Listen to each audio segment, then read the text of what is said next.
Hi Virgo, thanks for tuning into your reading. I hope you guys are doing well. So this is your reading for March 2022 on love and money. So what's going to happen in March regarding your love and your money? We've got your tarot cards already shuffled, and I'm going to use this deck to get you some advice. So if you have a particular concern, go ahead and think about that. Angel spirits and guides for cross watchers and Virgo who have tuned in for this reading. What guidance do you have for them for March of 2022, please?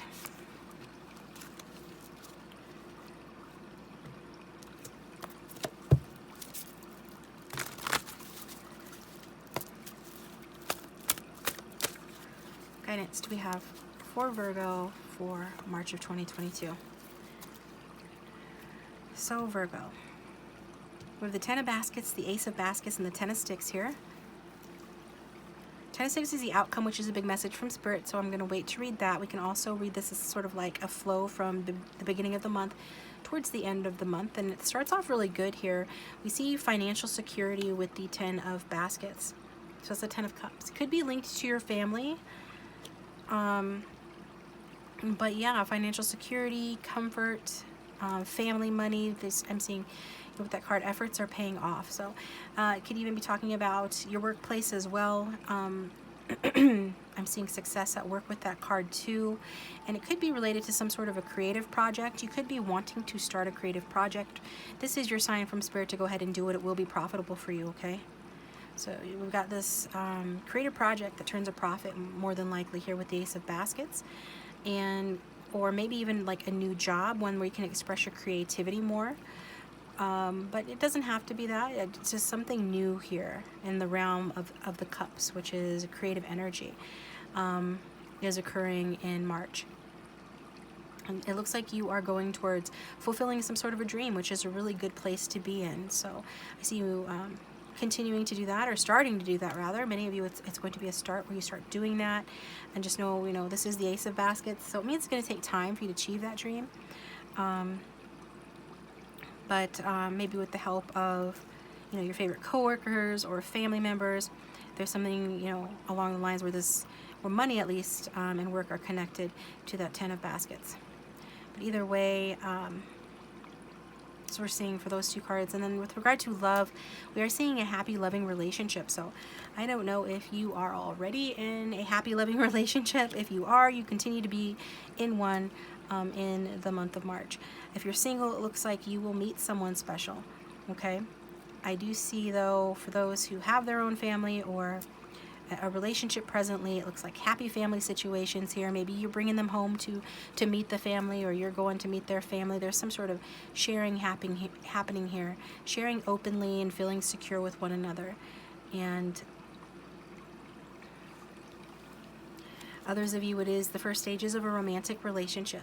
And just like with the creative endeavor or project that I mentioned that you might be thinking about doing, you want to nurture this to make sure that it blossoms. If you nurture your creative endeavors and if you nurture love in March, both of those things will be blossoming for you this month. It's also an awakening to divine love as well for some of you who are more spiritual, who are watching. If you've already had an awakening to divine love, you expect another awakening to divine love, okay? So the outcome, though, is the Ten of Sticks, which is showing that there's a lot going on in March, and you're going to be pretty worn down by the end of it. This card is asking you not to carry the world on your shoulders. Ask for help when you need it. Just ask for help, Virgo. Virgo's not good at asking for help. Ask for help. Relinquish control more. This could even indicate that maybe, are you supporting another person or other people financially? Is there some sort of debt that's weighing heavy on your shoulders?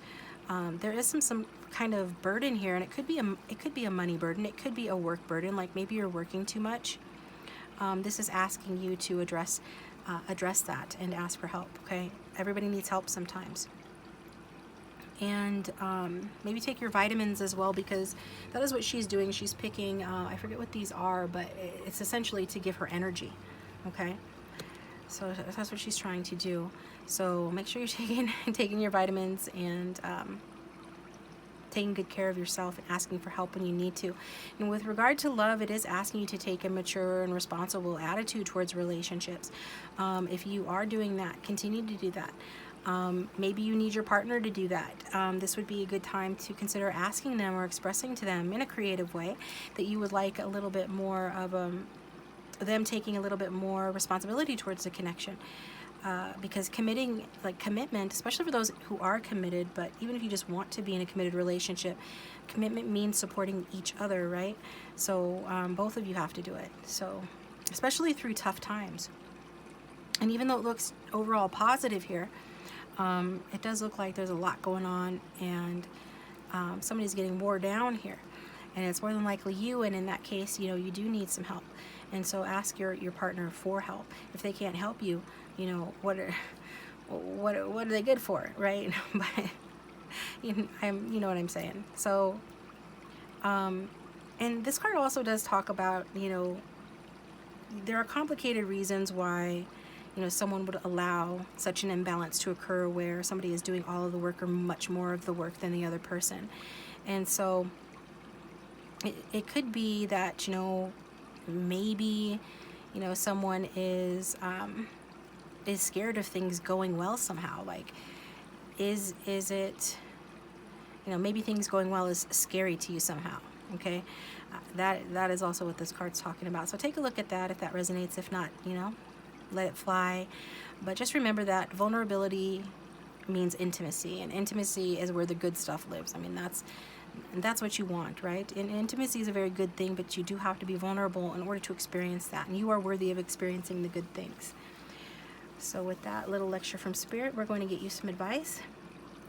We've got loving all of you. So yin and yang, working as a team, balancing each other out, getting the help that you need, not doing it all on your own, working as a unit. It says love and accept your inner darkness for greatest self-love. Okay, so yeah, you don't have to be perfect. You know, we all have a shadow side, we all have a light side. This is asking you to love and accept your inner darkness. And if you're with somebody that you're committed to, then I'm getting the message to love them for their inner darkness too. Nobody's perfect. That's what it means to be committed, you know, and to love somebody unconditionally if that's what you're intending to do. Then it says deeply healing world mirrors us. What? Okay, deeply healing, period. Oh, sometimes you can't see because it's so small. But deeply healing world mirrors us. Okay, so this is saying, yeah, basically that everyone is you pushed out. Neville Goddard, the world mirrors us. So the more that you heal yourself, the more that you love and accept yourself, the more that others will love and accept you for the good, the bad, and the ugly, everything in between, okay? And then we've got inner power. This came out for a previous group. I don't remember which group it was. It might have been Sagittarius. By the way, you can check out your sun, moon, and rising as well, you know, if you're drawn to do so. But this is just saying that it is safe for you to be powerful. You don't have to, you know, basically hide your light under a bushel or anything like that.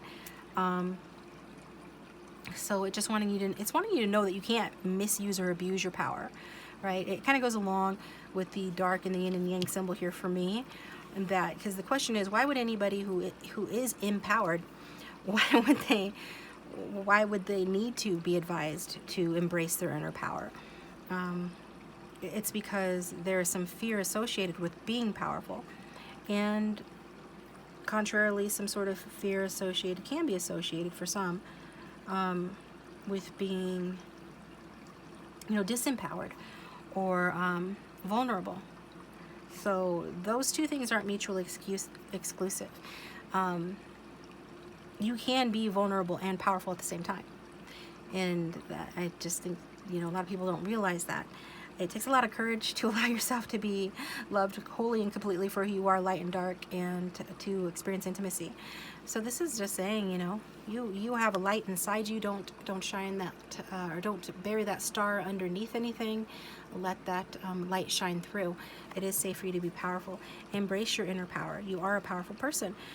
So this is what I've got for you, Virgo. Thanks for tuning in. I hope it was helpful. If you do like it, please hit the like button. And it's a new channel. I'd love it if you'd subscribe. It's my auxiliary channel to the Oracle Dragon.